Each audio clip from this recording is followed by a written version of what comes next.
Hi, everybody, and welcome to a special edition of Litter Media Live. We are coming to you on site today from Adena Schools. Now, I say that because we're talking with the high school kids, but we're in the elementary building right now. So we're going to talk about the Veterans Assembly that will take place here at Adena High School coming up on November 10th. Details in just a moment, but first, this. Find a career you love with Pickaway Ross Adult Education. Skilled trades careers are in high demand with no signs of slowing down. Pickaway Ross offers career training programs with expert instructors and hands-on learning tactics to create a variety of opportunities. Visit our website for more information. We're back at Adena, and as you can see, we have the Adena FFA officers with us here today. One of the big events that they do each and every year is the Veterans Assembly, which is coming up on November 10th. That is a week from Monday. Wow. Are you guys nervous? No, that's good. That's good. That's good. You can't be nervous as farmers, right? Let's introduce you to who we have with us today. Just raise your hand when we say your name. Is that all right? Okay. President Makayla McIlvaine. We also have Vice President Lydia Beery, Secretary Raeley Stephenson. We have Treasurer Sawyer Bluck, Sentinel Wyatt Ewing, reporter Jolyn, Jett, and student advisor Garrett Wells. Good to have you all here today. We'll get into the Veterans Assembly in just a moment, but first let's talk about what it has been like for you to be members of the FFA. And two of the more senior members we have with us, Lydia is a senior and Makayla is a junior. As president, how is things going with the new administration? I would say it's been going pretty well. I think that we have been a great team so far, and we get to experience so many things that many kids in our community may not be able to. And so for me, I wanted to give other kids the opportunity, and it's just a really good experience. There's a lot of leadership capabilities that you learn in doing things like this. What has surprised you most, Lydia, in being in an officer position? Everyone seems to follow orders, I'm sure. Yeah, everyone's always been really good, and we just all work together really well. Like, no one's in a super, authority position. We all have great ideas, and we're all trying to incorporate those into everything we do, like our meetings and our community service stuff, and it's just a great thing to be a part of. Let's talk about some of those community service items. Raeley, you want to talk to that? Yes, one of our community service things is obviously the Veterans Breakfast, but recently we did also deliver harvest baskets to some of the more local farmers. We did that to about 10 of the farmers. We delivered them harvest baskets, which basically just had some treats for them, for their harvest, for all their hard work, for everything they do for us. So that's just one of the things we did to say thank you to everyone. I think I might have seen some of that on social media. So that's pretty cool. Jolyn, talk about what it was like to experience that and get a chance to, you might have known some of these farmers, I have a feeling. Or did you meet some new ones? So I'm actually pretty new to the area, so everyone was pretty new to me. It was just a great thing to see how appreciative they were to receive these. A lot of them said they hadn't even thought about it. It was just really heartwarming that we were able to give that to them. Now, Sawyer, Bluck, I have history with the Bluck family way back before you were young. Let's talk about what FFA means to a community like this. It's important, isn't it? A lot of farming families. It is. FFA is really important to a lot of families. It's just something that a lot of people see on social media, and it's overall just a really good thing to be a part of, and for people to see that we're serving the community. And not everybody in the FFA are actual farming families, are they? Wyatt, can you fill us in on some of your experience? Are you a farming family? I am a farmer. So my grandpa has some land over in Williamsport.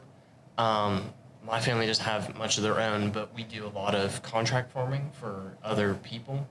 And it's been just really nice to get into the FFA with that.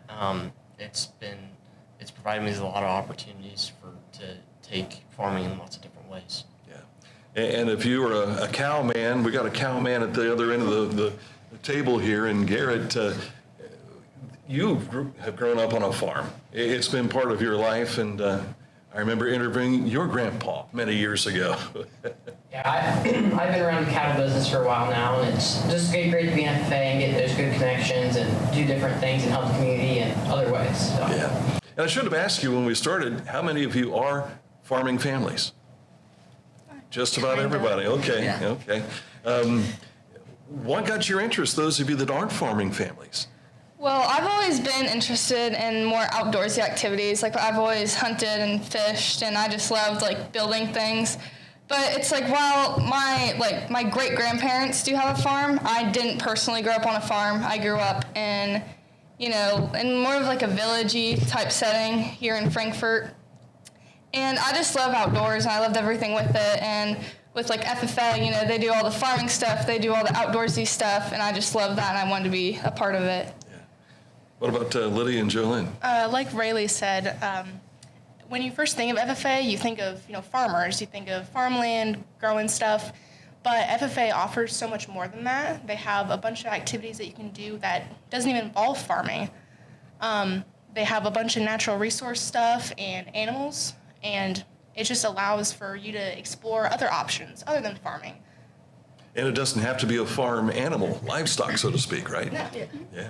What about you, Jolyn? For me, my mom was the FFA reporter for her chapter when she was in high school, so that kind of pushed me to get more involved in it. But I just like the leadership opportunities it has. Like, there's all these like character building things and things that we get to do with the community that makes it really nice. Yeah.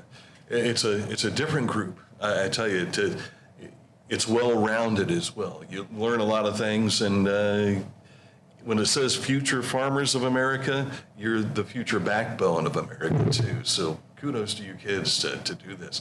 How many people are in your chapter? Our meeting in September, we had over 140 attend. Oh, wow. So there's anywhere from 140 to, I don't know, what 160 maybe? I don't really know exactly, but there's a lot. Yeah, and I'm just kind of doing some math here. I think that's probably close to about 1/5 of the school population. Yeah. That's pretty incredible.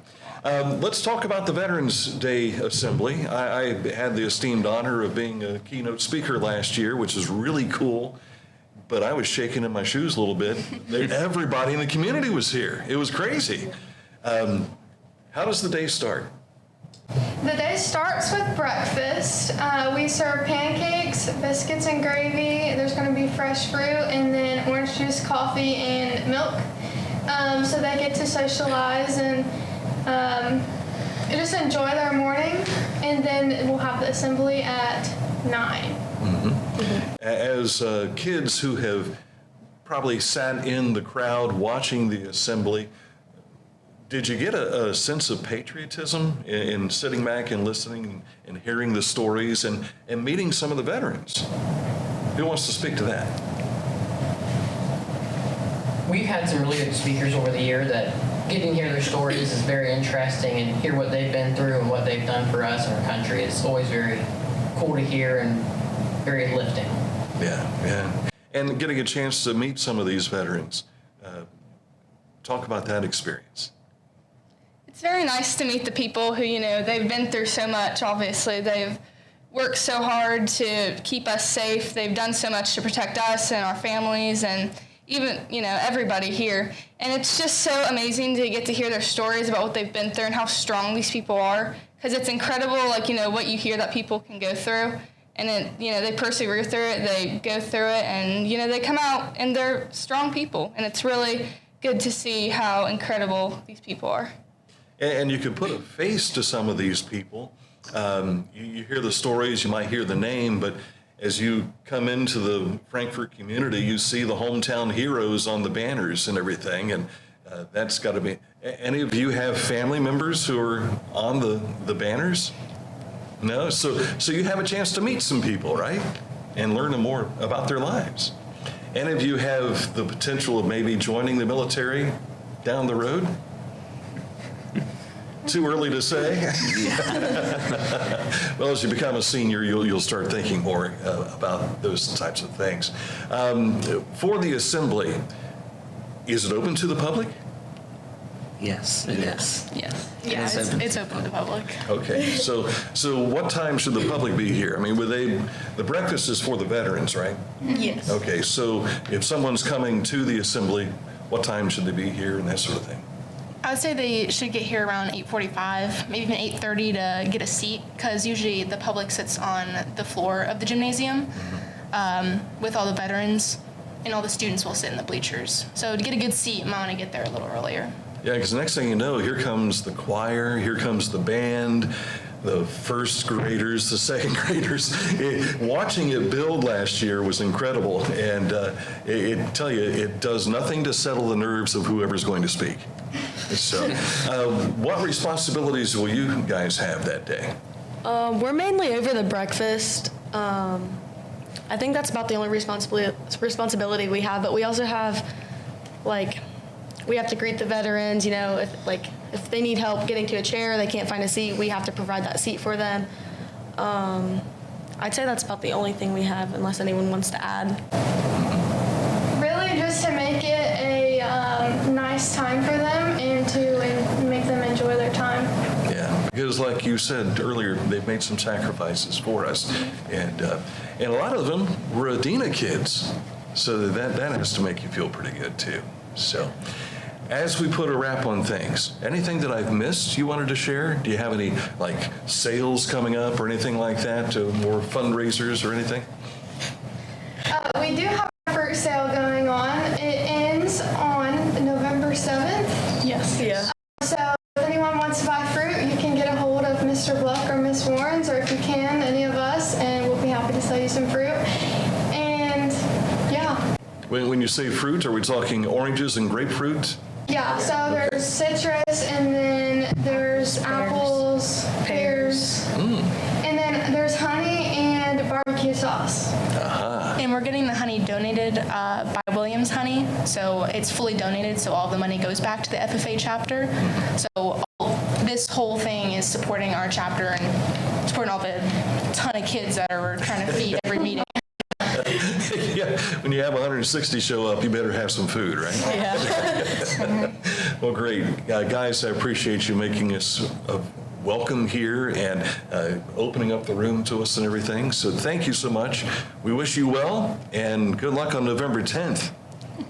Thank you. Thank you so much. Again, the event is coming up on November 10th. If you're part of the public, you want to be here at 8:45, no later. That way you can find a seat and get ready for the assembly. Thanks again to the Adena FFA.